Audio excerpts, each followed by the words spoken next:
सत्य सनातन धर्म की जय। जय जय सीताराम। हरे कृष्णा। तो राधा अष्टमी के अवसर पर आप सबको ढेर सारी बधाइयाँ। राधा अष्टमी कहते हैं कि राधा अष्टमी का अगर हम व्रत नहीं करते हैं तो जन्माष्टमी का व्रत भी सफल नहीं होता है। क्यों? क्योंकि राधा रानी वह है जो रासेश्वरी है और राधा रानी का नाम सुन के स्वयं भगवान श्री कृष्ण भी प्रसन्न होते हैं। और भक्ति स्वरूपा है राधा रानी, भक्ति का दान देने वाली राधा रानी है। और अगर शास्त्रों के अनुसार बताएं तो राधा रानी कौन है? राधा रानी कोई और नहीं, स्वयं कृष्ण ही है। जब भगवान श्री कृष्ण की इच्छा हुई कि मैं मेरा विस्तार करूं, तब भगवान के श्री अंग से ही राधा रानी, लेफ्ट साइड से राधा रानी प्रकट हुई और राइट साइड से बलराम जी प्रकट हुए। तो राधा रानी कोई और नहीं, सेवा भगवान है। सेवा भगवान है मतलब जो हमेशा नित्य निरंतर भगवान की सेवा में रहती है वो भी भगवान ही, लेकिन वो सेवा भगवान है। और कृष्ण सेव्य भगवान है, यानी जो नित्य निरंतर राधा रानी की सेवा को स्वीकार करते हैं वो कृष्ण हैं। तो इसीलिए अगर हमें कृष्ण भक्ति चाहिए, अगर हमें भगवान श्री कृष्ण को पाना है तो हमें राधा रानी को ज़रूर याद करना पड़ेगा, उनका नाम जप करना पड़ेगा। और हरे कृष्ण महामंत्र जो हम कहते हैं उसमें हरे शब्द का अर्थ भी राधा ही होता है, क्योंकि भगवान की शक्ति है। भगवान शक्तिमान है तो राधा रानी शक्ति है। भगवान की 3 शक्तियां हैं, बहिरंगा, तटस्थ और अंतरंगा। तो राधा रानी अंतरंगा शक्ति है भगवान की। इसीलिए हम सबको राधाष्टमी का व्रत बड़े ही भाव से करना चाहिए। अब इस व्रत को कैसे किया जाता है? सुबह ब्रह्म मुहूर्त से ये व्रत चालू हो जाता है, 4 बजे से ये व्रत प्रारंभ होता है और दिन के 12 बजे राधा रानी का क्योंकि जन्म होता है तो दिन के 12 बजे हम इस व्रत को खोल सकते हैं। पहले राधा रानी का अभिषेक करें और राधा रानी को जो सबसे प्रिय है वह है अरबी की सब्जी। तो अरबी की सब्जी का हमें ज़रूर भोग लगाना चाहिए राधा रानी को प्रसन्न करने के लिए, क्योंकि राधा रानी अलग अलग व्यंजन बनाने में बड़ी निपुण हैं। शास्त्रों में लिखा है कि एक बार राधा रानी जो रेसिपी से सब्जी बना ले तो वो सब्जी कभी रिपीट ही नहीं होती है, इतनी निपुण हैं।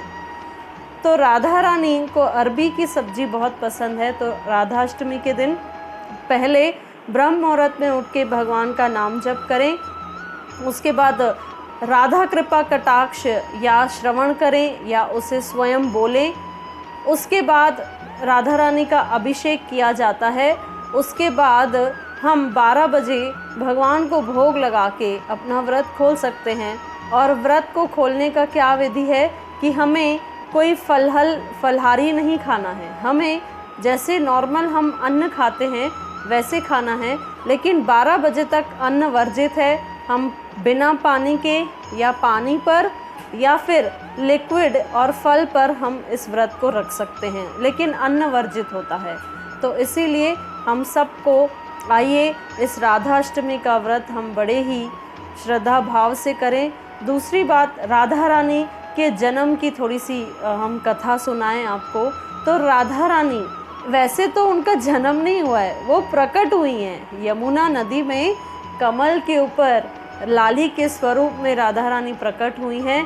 और वृषभानु जी जो नित्य निरंतर यमुना नदी में जाते थे वंदन करने, वहाँ सुबह उन्हें राधा रानी मिली है। वैसे तो ब्रजवासियों के हिसाब से, जो ब्रज दर्शन है उसके हिसाब से राधा रानी ब्रह्म मुहूर्त में प्रकट हुई है, लेकिन कई लोग ये भी कहते हैं कि राधा रानी दिन के 12 बजे प्रकट हुई हैं। तो ठीक है, तो राधा रानी यमुना नदी में कमल के ऊपर लाली के स्वरूप में वृषभानु जी को मिली और वृषभानु जी फिर राधा रानी को रामल गांव ले गए और वहाँ पे कीर्तिदा जो राधा रानी की माता श्री हैं उन्हें कहा कि ये देखो इस कमल से इतनी इतनी अनंत रोशनी आ रही है कि मैं इसे देख भी नहीं पा रहा हूँ। जैसे ही उन्होंने राधा रानी जिस कमल पर विराजमान थी वो कमल का पुष्प उन्होंने कीर्तिदा को दिया, तो वैसे ही कीर्तिदा को लगा कि जैसे मेरे गर्भ से एक पुत्री का जन्म हुआ है, और वे बड़ी प्रसन्न हुई। हर जगह उत्सव चालू हो गया, महोत्सव मनाने लगे सब रावल गांव के वासी। और बाद में फिर राधा रानी बरसाना जाती हैं। लेकिन राधा रानी का जब जन्म होता है तब राधा रानी अपनी आंखें बंद रखती हैं। तो कृष्ण राधा रानी से 1 साल पहले प्रकट हो चुके थे और थोड़ा थोड़ा चलना सीख गए थे भगवान। तो इसीलिए जब नारद मुनि आए तो वृषभानु जी ने कहा कि भाई देखो मेरी लाली तो इतनी सुंदर है लेकिन ये नेत्र नहीं खोलती, रोती नहीं है, ऐ ऊँ जैसे बच्चे करते हैं वैसे नहीं करती है। तो इसीलिए जो नारद मुनि हैं उन्होंने कहा कि ठीक है, सब ठीक हो जाएगा, क्योंकि वो जानते थे कि भगवान तो स्वयं आ रहे हैं। तो जैसे ही महोत्सव मनाने सब आते हैं तो वहाँ से गोकुल से नंद बाबा, यशोदा मैया और भगवान कृष्ण भी आते हैं और नन्हे नन्हे पैरों से उस पालने की ओर चल के जाते हैं और राधा रानी का स्पर्श करते हैं। तो अपने प्रभु का दर्शन करने के लिए राधा रानी अपनी आँखें खोल देती हैं। तो ऐसी कुछ लीलाएं भी भगवान ने की हैं। तो आइए राधा रानी का जो राधाष्टमी का व्रत है बड़े ही धूमधाम से इस महोत्सव को हम मनाएं और बड़े ही श्रद्धा से इस व्रत का पालन करें, ताकि हमें भक्ति, क्योंकि राधा रानी स्वयं भक्ति स्वरूपा हैं, तो भक्ति का दान भी वही देंगी। हरे कृष्णा, जय जय श्री राम।